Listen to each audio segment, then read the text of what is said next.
What is up, guys? The LA Gamer here, and today I am bringing you guys episode 29 of my Madden 16 Fantasy Draft Connected franchise mode featuring the Seattle Seahawks. Now, in today's episode, we are going up against the Jacksonville Jaguars, led by the one and only JJ Watt. Now, as you know, as a fantasy draft franchise, every single team you play will have at least one dominant player on their team. And for this one specifically, it's one that actually a lot of you guys have talked and kind of raved about in some previous videos, and that is JJ Watt. So I'm really excited to show this one to you guys, really excited to see what we can do. I'm more excited to see if our offensive line can shut down JJ Watt, because right now, based on how our offensive line has played thus far this season, it's looking, I'm a little bit skeptical, I'll be honest. I'm a little bit skeptical on our ability to actually stop a guy like JJ Watt. But right here you see they're going to try to drive downfield here, led by a guy they drafted just a couple of years ago named Max McCain. That is their quarterback. This guy's actually pretty dominant, I'm not going to lie. He'll probably be one of the best overalls in the league here at the quarterback position pretty soon. Luckily though, although they do drive to the other side of the 50, we do stop that passing play over the middle, and we keep them from actually getting the first down, which allows us to keep them off the boards and get us back on the offensive side of the ball. So here we go. We're going to call our money play right here. We're going to look over here at Ladarius Green, hopefully get close enough to get this first down. We're about 3 yards away following that big play to get it to our 45-yard line. Now at our 46, you see it's 4th and 2. We're going to risk it. Now I had open options on that play. I was waiting for Ladarius Green to get open, but he got caught on one of the blitzers, and it kind of ruined our chances on that play. But no big worries. We're going to continue to move downfield here. This time we're going to throw it over to Jaquaylin Russell. Now, something I want to mention real quick is Odell is actually out of this game with an injury. It's a pretty upsetting considering that this was one of the bigger games, and the majority of you guys, when you do comment about JJ Watt, it's usually that I should have drafted him over Odell. If you look at the first episode of my fantasy draft franchise, a lot of people think I should have drafted JJ Watt over Odell, and sadly Odell couldn't showcase his abilities over JJ Watt in this game specifically due to the fact that he was injured. So he will be back in a couple of weeks. It wasn't that big of a deal. I think he like fractured something, so it's not a big injury. He'll be out for a couple of weeks and he'll be back before no time. So either way, right here we're gonna throw a pass over to the left side to Ladarius Green. He's gonna manage to bring it into the end zone for a touchdown.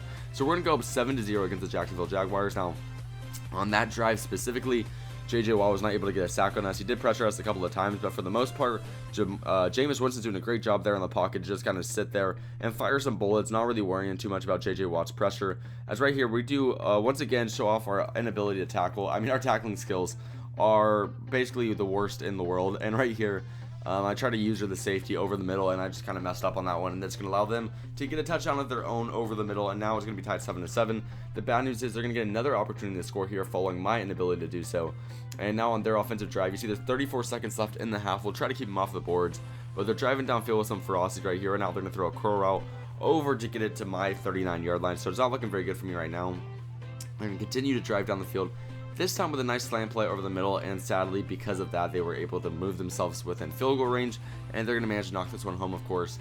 We'll just wait for the clock to run down. I probably should have edited this one down a little bit more, but there you see the kicker's going to get the nice snap, nothing really going there, and they're going to get the easy field goal to give them a 3-point lead going into halftime. Now the only bad news, or actually the good news I should say, is that we do get the ball to start off halftime. So right here we're going to throw it over the middle to Ladarius Green.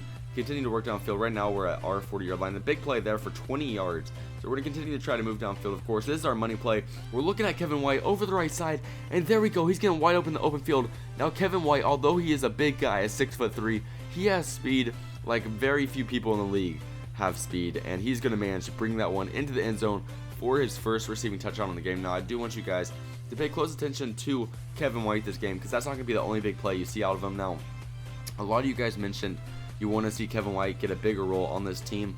So what did I do? I moved him to the #1 receiving spot in the absence of Odell Beckham. So I gave Kevin White a chance to showcase his skills in this game, and he does just that right there on that touchdown. And trust me, there's going to be plenty more to come here in just a second. It's right there. We're going to go for our money play once again. Kevin White once again breaking over the middle, breaking behind the linebacker, and now he's only got one man to beat, and that is going to be the free safety. The safety just doesn't have the speed to catch up to him on that one, and Kevin White is going to stroll in with his second receiving touchdown of the game. Unbelievable job from him just to fill in for Odell, and not only that, but make you feel like Odell's not even gone, just to come back here and do such a great job. So you see right here, the third quarter is about to round down now, of course, or actually now on this play, the fourth quarter has just started.